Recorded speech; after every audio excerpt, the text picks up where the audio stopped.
dans le coin bleu, à Mathieu Tavares. Lui représente la France. Combat, moins de 72 kilos, 3 reprises de 3 minutes. Par contre,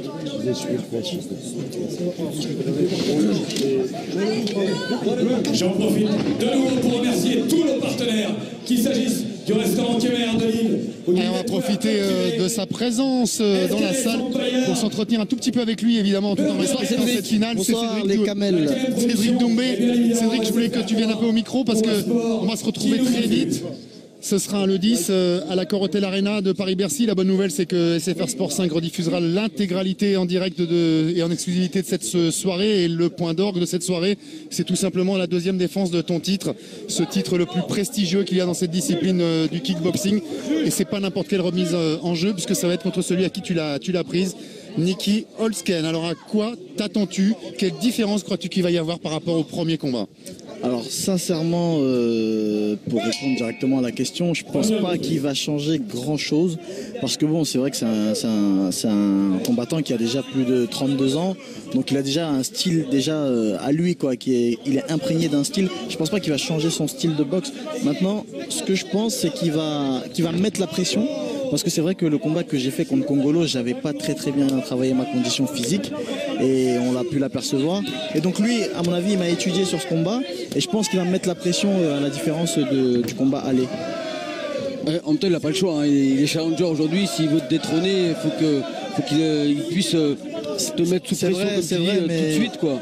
C'est vrai, mais je me fie pas trop à ce genre comment on peut dire ça, de détails, parce que bon, c'est vrai qu'en boxe anglaise, souvent le champion a un ascendant déjà au niveau du pointage. En pied-point aussi. Hein. Ouais, il faut que le challenger fasse un peu plus que le champion. Mais là, bon, étant donné que c'est Nicky Holzken qui a été longtemps champion au Glory, c'est un peu chez lui, quoi. C'est vraiment l'organisation qui a été presque montée pour lui, en quelque sorte. Il était boxeur du Golden Glory, dont a été issue l'organisation Glory. Exactement. Donc moi, je me fie pas trop à ce genre de critères. Je vais vraiment rester dans ma tête. Je vais être le challenger, en fait. Il faut soit gagner par KO, soit largement au point, comme tu l'as fait au mois de décembre, exactement. Bon, parce que tu sais ce qu'il se dit. Hein, il l'a pas dit de façon officielle, mais il m'est revenu à mes oreilles. Donc c'est que ça a quand même fuité un peu. Qu'il n'était pas à 100% contre toi au mois de décembre. C'est ce que j'ai vu aussi sur les vidéos interposées. D'accord. C'est facile de dire ça. Moi aussi, je peux dire à la fin du combat, j'étais fatigué, mais je pouvais en faire plus encore. C'est vrai, mais bon, la vérité. Mais s'il avait gagné, est-ce qu'il l'aurait dit Ouais, non, bien sûr que non. Est-ce que tu sais qui tu devrais affronter si jamais tu conservais ta ceinture Cédric, on va terminer là-dessus pour suivre vraiment cette finale qui est en plus très intéressante avec un Dino Cassar qui met le pressing depuis tout à l'heure. Est-ce que mise avec plus percute pour Alors pour concrètement, t'as affronté Holzken, t'as affronté et battu Grenard, Congolo. Qui va être intéressant pour toi derrière? Alors j'ai entendu dire de certains protagonistes du Glory que mon adversaire prochain serait le vainqueur entre Harut et Murtel. Mais bon, ce sont des infos qui ne sont pas vraiment officielles, donc je ne sais pas vraiment encore qui sera mon prochain adversaire. Mais en tout cas, ce que je sais, c'est que j'arrête pas d'enchaîner les défenses de titre et je sais que le prochain adversaire sera une défense de titre encore et pas un super fight. D'accord, donc il faudra que ce soit contre quelqu'un qui est classé et qui, le cas échéant, ait même fait une demi-finale. Éventuellement au mois d'août. Voilà, ça c'est un scoop aussi. J'ai pas de vacances, Pimset n'a pas de vacances, le meilleur ne prend pas de vacances. Donc je boxerai éventuellement au mois d'août pour une défense de titre encore une fois. En même temps, tu restes sur le rythme que tu avais avant, voire un peu moins même, parce que tu as eu un moment où tu boxais énormément. Ouais. Bon écoute, on sera là en tout cas le 10 juin. Là, je vais lui dire, devenir le meilleur, c'est plus dur que rester le meilleur. Non, rester le meilleur, c'est plus dur. On a une pression incommensurable sur les épaules. Non, c'est vrai. Hein. Bon, en tout cas, on se souvient que c'est ici, dans ce Partout Kickboxing Tour qu'on t'a connu, qu'on t'a vraiment découvert. Et c'est vrai que tu es resté très fidèle à cette organisation et à Kader Marouf, puisque tu es quasiment spectateur de toutes les dates. Maintenant, si tu peux plus en être acteur. Quand je peux venir, je viens. Si c'est trop loin, Kader me paye le billet d'avion et je viens. En business, bien sûr. En business, attends, je suis champion.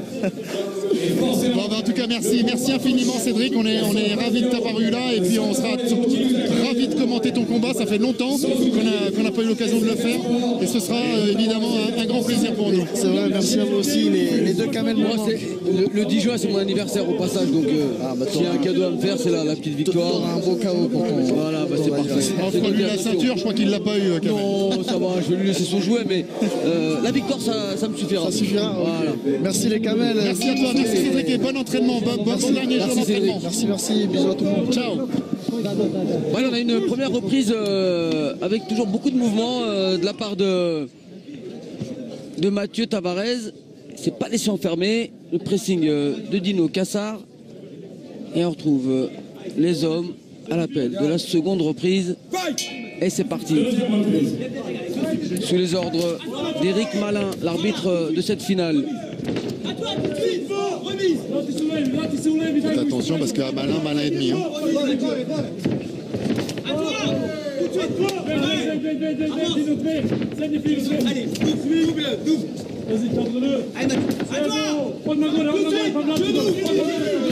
C'est bien, soit il bloque, soit hors de portée des points avec un petit retrait, petit pas sur le côté.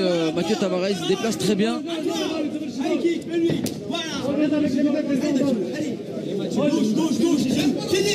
Attention au menton. Il était touché là. Ouais, touché au menton avec la gauche d'abord, la droite ensuite. Pas rester statique comme ça. Mathieu.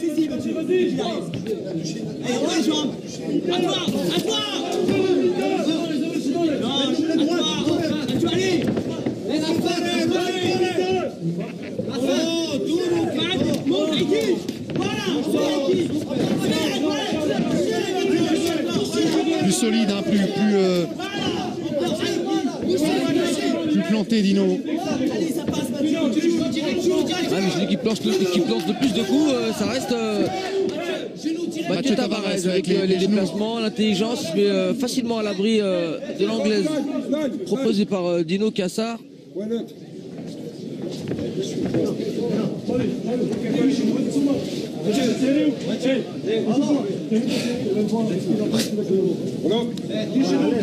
Regarde, le premier, allez, à toi. Allez, Mathieu.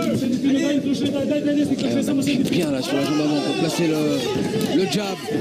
Et le crochet, la sortie de low kick pour Dino Cassar qui fait encore reculer. Il faut que Mathieu fasse attention quand même avec sa garde au niveau du visage parce qu'il y a quand même beaucoup de crochets qui rentrent quand même. Hein. C'est des crochets aussi bien gauche que droite.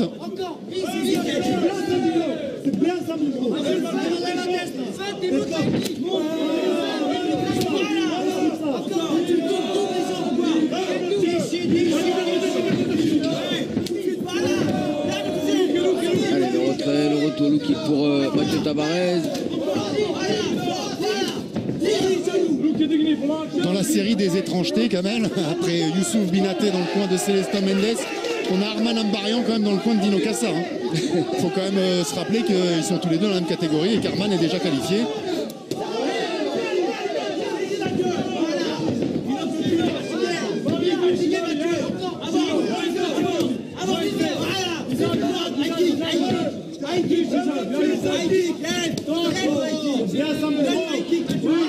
C'est bien là, le high kick demandé par Abel El Kandili. Bien envoyé de la part de Mathieu, mais là c'est le foie trouvé par Dino Cassar.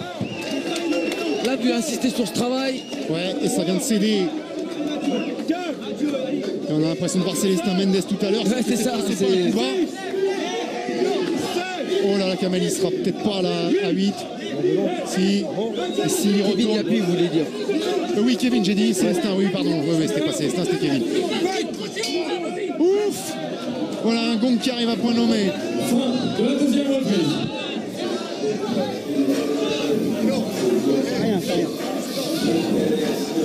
Qu'elle a fait mal avec son anglaise, Dino Cassar.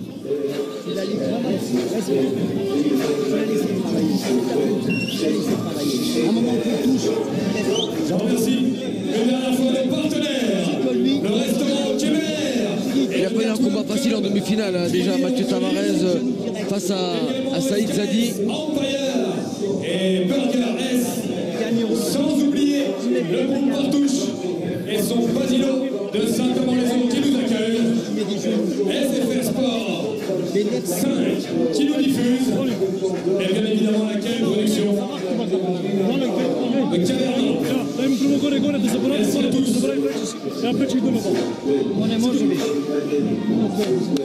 Hey, Modi, on a tout ça, c'est pas ma poche. Assieds-toi. Dai malo. Ne pas se jouer, rabaisse pas trop. Arrête d'alzare, arrête.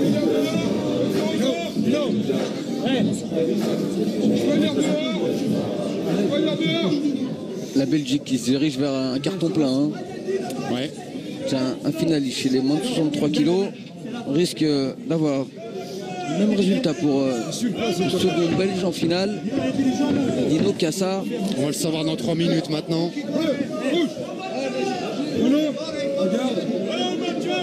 En tout cas, il vire en tête à l'appel de cette troisième reprise, Dino Cassar. Avec une seconde d'abord, et puis peut-être un autre voyage au tapis si tant est que Tavares n'est pas récupéré et que Dino retourne aller lui chatouiller le foie. Et 1 minute pour récupérer d'un coup au foie, c'est jamais trop suffisant. Ouais.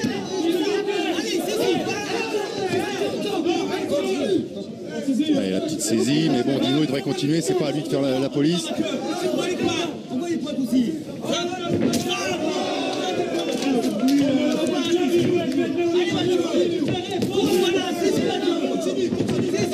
Il a pris l'ascendant sur son adversaire maintenant, Dino Cassar, ouais, parce bien installé au centre du ring. Il est en train de récupérer encore, je pense, Tavares, Kamel. Et il y retourne intelligemment avec ce large crochet envoyé à la rate. Dino Cassar. Il y retourne avec l'hypercute, et là c'est le coup de genou sauté qui vient provoquer le deuxième compte de l'arbitre. C'est pas simple hein, pour Mathieu Tavares, c'est peut-être sa première expérience dans un tournoi. Donc c'est 2 fois dans la même soirée. C'est vrai qu'il n'a pas eu beaucoup de temps entre sa demi-finale et sa finale. Pas du tout. À peine 10 minutes, 12. Allez. Allez, comptez une seconde fois dans ce combat. Il n'y a plus rien à espérer au point maintenant pour lui. Non, cette fois le retard est impossible à combler. On est dans la dernière reprise. Je ne sais même pas s'il a les ressources physiques pour aller chercher ou inverser cette situation. Ouais, et puis en Il face, est un peu en mode survie là, Mathieu Tavares. en face, il a un Dino Cassar en pleine bourre, physique, mental, revigoré par ces 2 comptes. Et puis, Il a quand même eu il a passé tellement peu de temps sur le ring en demi-finale.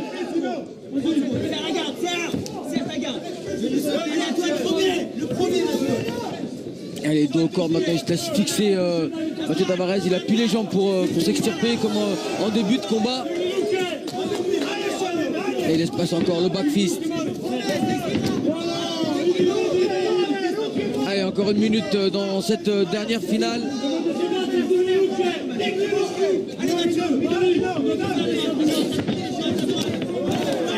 Et Dino va aller rejoindre donc Arman Ambarian. Ça va être l'occasion à notre micro de lui demander, Kamel, comment ça va se passer cette histoire.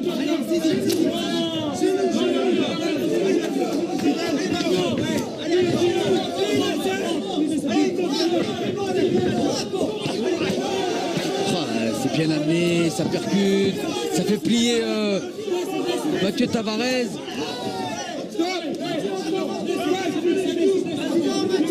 Qui attend la fin maintenant. Mathieu Tavares, fin qui ne saurait tarder.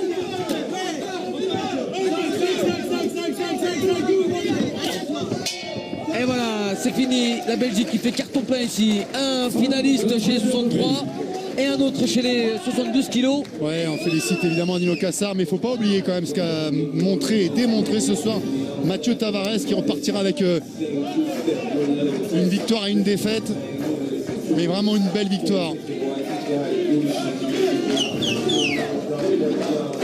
Une belle victoire et une défaite quand même concédée avec 2 voyages au tapis. Il n'y aura pas de doute, hein, il n'y aura pas de contestation possible. Pour ce combat de moins de 72 kilos, le vainqueur aura donc accès au tournoi final de Lyon en octobre prochain. En tout cas, toutes les demi-finales et les finales ont été vraiment très propres. Les oppositions ont été bien menées. Victoire par l'organisateur Kader Marouf. Superbe étape encore que celle de Saint-Amand. Et victoire de Dino Cassard, sans surprise.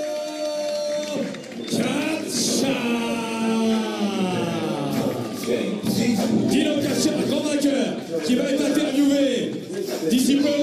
Merci de les applaudir encore. Merci à Dino Cassard, vainqueur de la finale.